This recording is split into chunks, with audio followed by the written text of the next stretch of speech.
बिस्मिल्लाहिर्रहमानिर्रहीम, अस्सलाम वालेकुम। This is me Aamir Nazeer. Welcome to my YouTube channel. ADC part 1 का रिज़ल्ट आ चुका है और रिज़ल्ट ने बहुत डिसअपॉइंट किया स्टूडेंट्स को। मोस्टली जो स्टूडेंट्स हैं वो फेल हुए हैं क्योंकि 13% रिज़ल्ट आया है। सिर्फ 13% रिज़ल्ट का मतलब ये है कि सिर्फ 13% लोग वो हैं जो कि ऑल सब्जेक्ट्स में पास हुए हैं। अब इसमें कुछ सेकंड डिवीज़न के होंगे, कुछ फर्स्ट डिवीज़न के होंगे, ठीक है ना। कुछ ऐसे होंगे जिन्होंने सिर्फ पासिंग मार्क्स ही लिए होंगे, 40 मार्क्स लिए होंगे, 45 मार्क्स लिए होंगे, हर सब्जेक्ट में कम कम मार्क्स होंगे। तो ये एक बहुत ही डिसअपॉइंटिंग एक एक रिज़ल्ट आया है ओवरऑल, अगर हम पूरे कराची यूनिवर्सिटी के एडीसी पार्ट 1 के स्टूडेंट्स की बात करें। लेकिन इस वीडियो को जो बनाने का मकसद है वो आप लोगों को अब ये बताना है कि अब एडीसी पार्ट 2 में आप लोगों ने क्या करना है। ये जो बातें मैं आपको बताने लगा हूँ ये अपने पास्ट एक्सपीरियंसेस की बेस पर, मैंने खुद जब बीकॉम किया मैंने क्या क्या चीज़ें फॉलो की। अल्हम्दुलिल्लाह फर्स्ट अटैम्प्ट में बीकॉम हुआ था मेरा और फर्स्ट डिवीज़न आई थी। तो मैं अपने एक्सपीरियंस के हिसाब से, और मैं काफ़ी अरसे से टीचिंग कर रहा हूँ, तकरीबन 10 साल हो गए मुझे टीचिंग करते हुए बीकॉम वालों को, और एडीसी वालों को भी मैं टीच कर रहा हूँ। तो जाहिर सी बात है बहुत सारे जो चीज़ें मैंने सीखी, जो मैं सीख रहा हूँ, मैं आप लोगों से ये शेयर करना चाहता हूँ, जो मैं अपने स्टूडेंट्स के साथ भी शेयर करता हूँ। तो मैं अगर किसी का ऐसे भला हो जाता है, एडीसी पार्ट 2 में कोई सप्ली नहीं आती उसकी, तो ये एक मेरे लिए बहुत खुशी की बात होगी। तो इन टिप्स को ज़रूर फॉलो करना जो मैं इस वीडियो में बताने लगा हूँ कि आपने एडीसी पार्ट 2 में अपने आप को कैसे प्रिपेयर करना है। रिज़ल्ट आप लोगों ने यकीनन चेक कर लिया होगा। अगर आपने चेक नहीं किया तो आपको मैंने लिंक दे दिया है इस वीडियो के डिस्क्रिप्शन में, आप वहाँ से जो है उसे क्लिक करके आप अपना रिज़ल्ट चेक कर सकते हैं। और इस वीडियो के डिस्क्रिप्शन में मैंने अपने गेस्ट पेपर भी दिए हैं बीकॉम वालों के। अभी एग्ज़ाम्स स्टार्ट होने वाले हैं तो बीकॉम वालों के लिए, एडीसी वाले भी उन गेस्ट पेपर्स को फॉलो कर सकते हैं अपने एग्ज़ाम्स के लिए, जो कि होंगे इन फ्यूचर तकरीबन 3 महीने के बाद जब आपके एग्ज़ाम होंगे। अभी जब रिज़ल्ट आया है तो अप्रैल चल रहा है, ठीक है ना, तो तकरीबन जून या जुलाई में आपके एग्ज़ाम्स हो जाएंगे। तो ये बहुत ही इंपॉर्टेंट वीडियो है। आगे बढ़ने से पहले मैं आप सब लोगों से ये गुजारिश करना चाहता हूँ कि इस चैनल को सब्सक्राइब भी कर लें और बेल आइकन को भी प्रेस कर लें, ताकि आपको हमारे आने वाली हर इन्फॉर्मेटिव वीडियो का नोटिफिकेशन मिल सके। सबसे जो पहली जो आप लोगों ने ऐसे आप लोगों में से ऐसे बहुत सारे लोग होंगे जो ये कि सोच रहे होंगे कि हमने पेपर तो पूरा किया था, फिर हमारी सप्ली क्यों आ गई। पेपर हमने अच्छा किया था, पूरा किया था, हमें लगता है कि जी हमारी सप्ली नहीं आनी चाहिए, हमें स्क्रूटनी करवानी चाहिए। अगर आप स्क्रूटनी करवाएंगे तो 99% चांस ये कि आपको वही मार्क्स दिए जाएंगे जो आपके आए हैं, ठीक है ना। आपकी जब मार्कशीट आएगी, जब आप उसमें देखेंगे कि किस पेपर में आप फेल हैं, तो उसकी स्क्रूटनी कराने की ज़रूरत नहीं है, बल्कि पार्ट 2 के साथ आप पार्ट 1 के एग्ज़ाम्स दें। सबसे पहला जो आप लोगों ने फॉलो करना है वो है पेपर अटैम्प्ट टेक्निक। पेपर को अटैम्प्ट कैसे किया जाए, स्पेशली जो थ्योरी के पेपर्स होते हैं, जैसे आपने पार्ट 1 में आईटीबी और इकोनॉमिक्स किया, अगर उनमें, और मोस्टली उन्हीं में सप्ली आती है। आईटीबी और इकोनॉमिक्स में 70% सप्ली जो होती है ना वो आईटीबी एंड इकोनॉमिक्स में होती है। एक अकाउंटिंग स्टेट्स में सप्ली कम होती है, ठीक है ना, कम पेपर रुकता है as compare to ITB and economics. आप लोगों ने क्या करना है, आईडीसी पार्ट 2 में थ्योरी के बहुत सारे सब्जेक्ट हैं, 5 से 6 सब्जेक्ट सिर्फ थ्योरी के हैं आपके। मैनेजमेंट है, कम्युनिकेशन है, आप पढ़ रहे होंगे, इकोनॉमिक डेवलपमेंट ऑफ पाकिस्तान है। तो आपने पेपर जो है ना अटेम्प्ट टेक्निक सीखनी है कि आपने अपनी राइटिंग स्पीड तेज़ करनी है। देखिए 3 घंटे का अगर पेपर होता है ना, ठीक है ना, तो आपने इसको 2.5 घंटे का अज्यूम करना है अभी से कि मुझे ये पेपर 2.5 घंटे में करना है, और 5 सवाल आपको करने होते हैं 10 में से या 8 में से। तो एक सवाल को करने के लिए आपके पास आधा घंटा होता है, ठीक है ना। और एक सवाल में 2 पार्ट होते हैं, ए और बी, तो एक पार्ट करने के लिए आपके पास 15 मिनट्स होते हैं।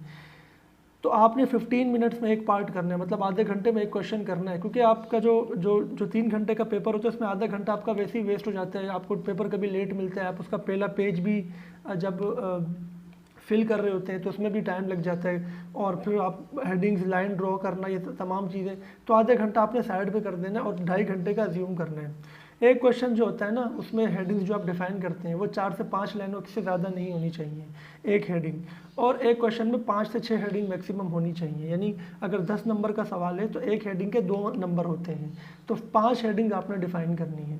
अगर 20 नंबर का क्वेश्चन आ जाता है तो आपने 10 हेडिंग्स फिर डिफाइन करनी है, अगर उसमें 10 हेडिंग्स हैं तो, ठीक है ना।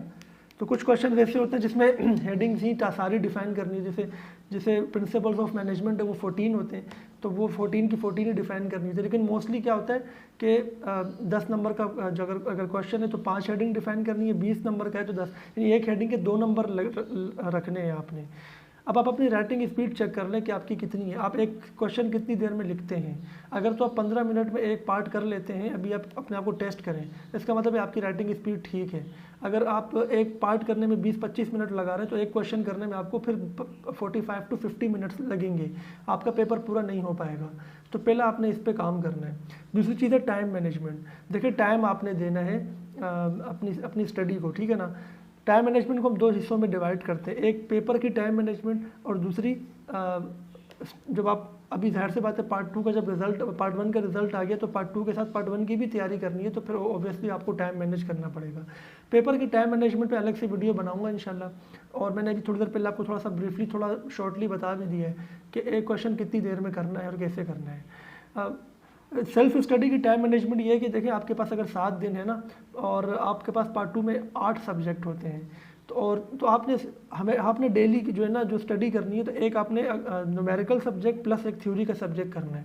न्यूमेरिकल सब्जेक्ट डेली करना है, यानी 3 दिन एडवांस अकाउंटिंग कर लें, 3 दिन कॉस्ट अकाउंटिंग कर लें। एक दिन अगर आपका पीछे कोई मैथ या स्टेट्स या पार्ट 1 में अकाउंटिंग रह गई तो आप उसको दे दें, ठीक है ना। या 2-2 दिन करके भी कर सकते हैं, 2 दिन एडवांस अकाउंटिंग, 2 दिन कॉस्ट अकाउंटिंग, 2 दिन पार्ट 1 की जो आपकी सप्ली होगी अकाउंटिंग या स्टेट्स की, वो आपने उसको टाइम देना है। लेकिन उसके साथ एक थ्योरी का सब्जेक्ट भी ऐड कर दें, जैसे एक दिन आपने बैंकिंग ऐड कर दिया, एक दिन आपने कम्युनिकेशन ऐड कर दिया, एक दिन बिजनेस लॉ ऐड कर दिया, एक दिन economic development of Pakistan add कर दिया।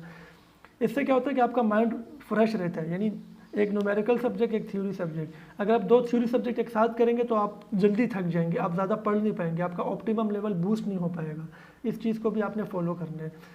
तीसरी चीज़ है सेल्फ स्टडी। देखें आप अपने टीचर पर रिलाई ना करें, जहाँ पर भी आप कोचिंग ले रहे हैं, क्लासेस ले रहे हैं, आप वो लेते रहें, लेकिन आप अपने आप जो है ना अपनी सेल्फ स्टडी भी करें। जो भी क्वेश्चन आपको मिलता है आप उसको नेट पे सर्च करें, उस पर वीडियोस देखें, बहुत सारे टीचर्स की वीडियोस आपको मिल जाएंगी, अच्छी वीडियोस, ताकि आपको मैक्सिमम नॉलेज हासिल हो सके और आप अपनी वर्डिंग में लिखना सीखें उसको। तो self study is very important. Notes culture जो हमारा यहाँ पर है, नोट्स कल्चर से थोड़ा सा अवॉइड करें।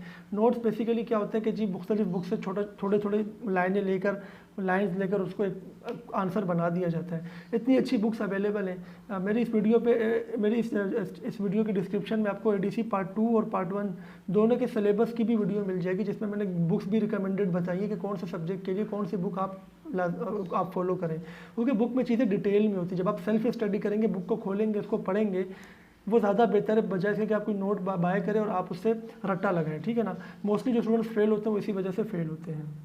अकाउंटिंग और आपकी जो अकाउंटिंग का सब्जेक्ट और स्टेटिस्टिक्स का है पार्ट 1 में, पार्ट 2 में भी एडवांस एंड कॉस्ट अकाउंटिंग है, उसकी प्रैक्टिस को आपने हैबिट बनाना है। मोस्टली क्या होता है हम प्रैक्टिस नहीं करते।